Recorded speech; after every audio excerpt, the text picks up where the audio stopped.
Hi guys, आज हम पढ़ेंगे फीमर। फीमर है बॉडी की सबसे लॉन्गेस्ट और स्ट्रॉन्गेस्ट बोन है और हर लॉन्ग बोन की तरह इसके 3 पार्ट्स हैं, अपर एंड, शाफ्ट, लोअर एंड। सबसे पहले अपर एंड पढ़ेंगे। अपर एंड में 6 पार्ट्स होते हैं, हेड, नेक, greater trochanter, laser trochanter, इंटरट्रोकैंट्रिक line और पोस्टीरियर साइड में इंटरट्रोकैंट्रिक क्रेस्ट। ठीक है। अब जो हेड होता है वो मोर देन हाफ स्पीयर होता है। जैसे ह्यूमरस का हेड होता है वो 1/3 स्पीयर होता है, वैसे फीमर का जो हेड है वो मोर देन हाफ स्पीयर होता है। ये किसके साथ आर्टिकुलेट करता है? एसिटाबुलम के साथ आर्टिकुलेट करता है और हिप जॉइंट बनाता है। इसके सेंटर में एक डिप्रेशन होता है जिसको फोविया बोलते हैं। अब नेक, नेक जो है वो 3.7 सेंटीमीटर्स का है और ये 2 एंगल्स बनाता है। एक नेक शाफ्ट एंगल, मतलब नेक का शाफ्ट के साथ क्या एंगल है, मतलब ऐसा ये जो एंगल है ये कितने है, 125 डिग्री का है।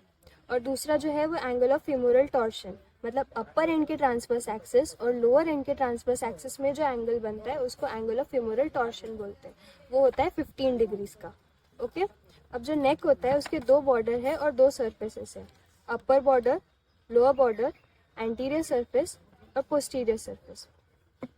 अपर बॉर्डर जो है वो हेड से निकल के ग्रेटर ट्रोकैंटर तक के ज्वाइन करती है और जो लोअर बॉर्डर होती है वो भी हेड से निकल के लेसर ट्रोकैंटर तक के ज्वाइन करती है। एंटीरियर सरफेस जो है वो हेड से निकल के इंटरट्रोकैंट्रिक लाइन तक के ज्वाइन करता है और पोस्टीरियर सरफेस जो है वो हेड से निकल के इंटरट्रोकैंट्रिक क्रेस्ट तक के ज्वाइन करता है। ओके। अब इसके बाद में ग्रेटर ट्रोकैंटर। ग्रेटर ट्रोकैंटर जो है वो एक क्वाड्रेंगुलर प्रोमिनेंस है और लेसर ट्रोकैंटर जो है वो एक कॉनिकल प्रोमिनेंस है।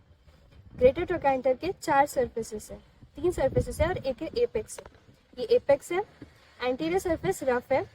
मीडियल सरफेस जो है, मीडियल मतलब जो बॉडी के टूवर्ड्स होता है और लैटरल मतलब जो बॉडी के अवे होता है। तो मीडियल सरफेस जो है वहाँ पे इंटरट्रोकैंट्रिक फॉसा बनती है और लैटरल सरफेस जो है उस पर एक ऑब्लिक रिज प्रेजेंट होता है। ओके। उसके बाद में इंटरट्रोकैंट्रिक लाइन। एंटीरियर सरफेस पे ग्रेटर ट्रोकैंटर और लेसर ट्रोकैंटर को जो कनेक्ट करता है वो है इंटरट्रोकैंट्रिक लाइन और पोस्टीरियर सरफेस पे ग्रेटर ट्रोकैंटर और लेसर ट्रोकैंटर को जो कनेक्ट करता है वो है इंटरट्रोकैंट्रिक क्रेस्ट। इंटरट्रोकैंट्रिक क्रेस्ट के सेंटर में एक क्वाड्रेट ट्यूबरकल प्रेजेंट होता है। अपर एंड हो गया। अब शाफ्ट। शाफ्ट सिलेंड्रिकल है और जब हम उसको ऐसे देखते हैं आगे से तो वो कॉन्वेक्स शेप की होती है। अब शाफ्ट को हमने स्टडी के लिए 3 पार्ट में डिवाइड किया है, अपर एंड, मिडल और लोअर एंड। अपर एंड जो है उसके 4 बॉर्डर 4 सरफेस है, मिडल एंड जो है उसके 3 बॉर्डर 3 सरफेस है और लोअर एंड जो है उसके 4 बॉर्डर 4 सरफेस है। ओके। अब उसके बाद में पोस्टीरियर पार्ट पे अपर एंड के लीनियर एस्पेरा करके 2 एक लाइंस होती है। तो जो अपर पार्ट पे होती है वो शुरू होती है डाइवर्ज करना, मिडल पार्ट पे वो प्रोमिनेंटली दिख रही है और वो डाइवर्ज हो चुकी है, और जो लोअर पार्ट होता है वहाँ पे वो ऐसे डाइवर्ज कर लेती है और लैटरल सुप्राकॉन्डाइलर लाइन और मीडियल सुप्राकॉन्डाइलर लाइन बनाती है और इनके कारण बीच में एक सरफेस बनता है जिसको बोलते हैं पॉप्लिटियल सरफेस। ओके। अब उसके बाद में लोअर एंड। लोअर एंड पे 3 पार्ट्स है, मीडियल एपिकॉन्डाइल मतलब जो बॉडी के टूवर्ड्स होता है, लैटरल एपिकॉन्डाइल जो बॉडी के मीडियल प्लेन के अवे होता है और बीच में जो है इंटरट्रोकैंट्रिक फॉसा, मतलब फॉसा मतलब होता है कैविटी। सो 2 कॉन्डाइल्स के बीच में जो कैविटी बन रही है उसको बोलते हैं इंटरकॉन्डाइलर फॉसा।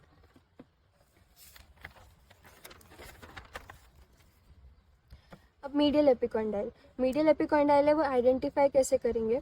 जो हेड ऑफ फीमर है वो मीडियली डायरेक्टेड होता है, तो जिस साइड हेड ऑफ फीमर है उस साइड एंटीरियर सरफेस से देखेंगे तो ये है मीडियल एपिकॉन्डाइल।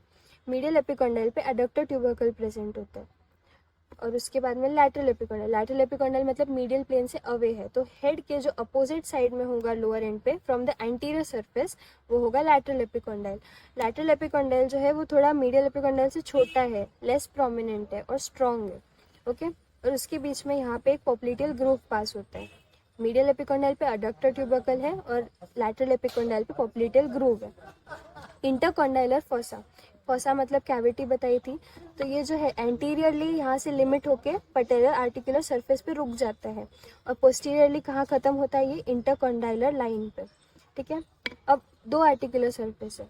अब ये फीमर है, फीमर किससे आर्टिकुलेट करेगा? पटेला से आर्टिकुलेट करेगा और टिबिया से आर्टिकुलेट करेगा, फिबुला से आर्टिकुलेट नहीं करता है। तो जो एंटीरियर सरफेस पे जो आर्टिकुलेशन होगा वो पटेलर आर्टिकुलर सरफेस, और इंफीरियर पे जो होगा वो टिबिया होगा, टिबियल आर्टिकुलर सरफेस।